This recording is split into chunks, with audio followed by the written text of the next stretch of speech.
আমার একটা বোন আছে নূপুর। নূপুরের সাথে গ্যালাক্সিতে ঘুরতে যাওয়ার কথা হয়েছিল হঠাৎ করেই, কারণ অনেক দিন বাড়ির থেকে কোথাও বেরোনো হয় না। বললাম চল গ্যালাক্সি থেকে ঘুরে আসি। খাওয়া দাওয়া করে রেডি হতে না হতেই দেখলাম বৃষ্টি নেমে এসেছে। দেন বেরিয়ে পড়লাম বাজার যাওয়ার উদ্দেশ্যে, আমি আর নূপুর। নূপুর অবশ্য বাড়িতেই আছে। ও রেডি হয়ে গলির সামনে, ওদের বাড়ির গলির সামনে দাঁড়াবে, আমি টোটোতে করে ওখান থেকে ওকে তুলে নেব। আমি একাই বক বক করছিলাম।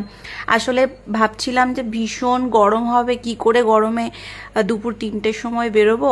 বৃষ্টিটা নামিয়ে একদম পরিবেশটা ঠান্ডা করে দিয়েছে। সো এবার আমি গুটি গুটি পায়ে যাচ্ছি, টোটো ধরবো।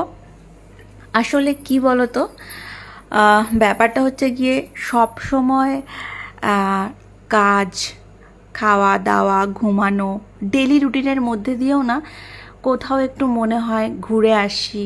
কারো বাড়িতে হোক, কোনো মলে হোক, কিছু শপিং করি, একটু বাজারে যাই, ঘুরি ফিরি। অ্যাকচুয়ালি আমি নূপুরের জন্য ওয়েট করছিলাম। নূপুর আসলে তারপর আমরা বাজারে যাব একসাথে। সো ওকে ফোন করলাম, ও বললো দিদি আমি 5 মিনিটের মধ্যে আসছি। টোটোওয়ালাকে বললাম দাদা একটু দাঁড়াবেন। তো টোটোওয়ালা বলল হ্যাঁ দাঁড়াবো, যতক্ষণ র্যাপিডোর যতক্ষণ কল না আসে ততক্ষণ আমি দাঁড়াবো। আমি বললাম ঠিক আছে, থ্যাংক ইউ দাঁড়ানোর জন্য। এটা হচ্ছে আমাদের হটেন রোডে কালী মন্দিরটা। নমস্কার করে নিলাম। নূপুরকে আমি তুলে নিয়েছি, নূপুর আমি একসাথে বাজারে যাচ্ছি। আসলে অনেক দিন বাজারের না হলেও 1 মাস মতন বাজারের রাস্তাটায় আসা হয় না। আসলে খুব খারাপ লাগে এখন। এই যে ফাঁকা জায়গাগুলো দেখছো না, এই জায়গাগুলোতে একদম সারি সারি দোকান ছিল, খাবারের দোকান, জুতোর দোকান, মানে প্রচুর ফলের দোকান, কত কিছুর দোকান যে ছিল সারি সারি, মানে বলে বোঝাতে পারবো না। এখন আজকে যখন মানে গেলাম না বাস স্ট্যান্ডে, মানে মানে কান্না পেয়ে যাচ্ছিল যে এত দোকান, সব একটা দোকানও নেই বাস স্ট্যান্ডে, পুরো ফাঁকা লাগছিল, খুব খারাপ লাগছিল দেখতে।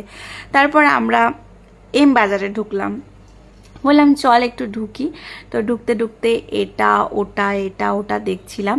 ওর দিদির মেয়ের জন্য কিছু জামা দেখছিল, সেখান থেকে ওর জন্য একটা জামা আমি ওকে পছন্দ করে দিলাম। আমি বললাম এটা ট্রাই কর। সো ট্রাই করলো। আমি কি করলাম, ওকে পরতে দেখে এত ভালো লাগলো যে একটু বড় সাইজের সেম জিনিসটা আমি নিয়ে গেলাম। দুজনে মিলে একসাথে পরলাম। বিশ্বাস করো গায়ে জানি না কেমন লাগছিল, মানে ফোনে কেমন লাগছে, বাট সামনে থেকে অনেক সুন্দর লাগছিল। দেন বৃষ্টি নামলো, অনেকক্ষণ দাঁড়িয়েছিলাম। বাই দ্য ওয়ে আমাদের কেনাকাটা সব কিছু হয়ে গেছে। আমরা লস্যির দোকানে একটু ঠান্ডা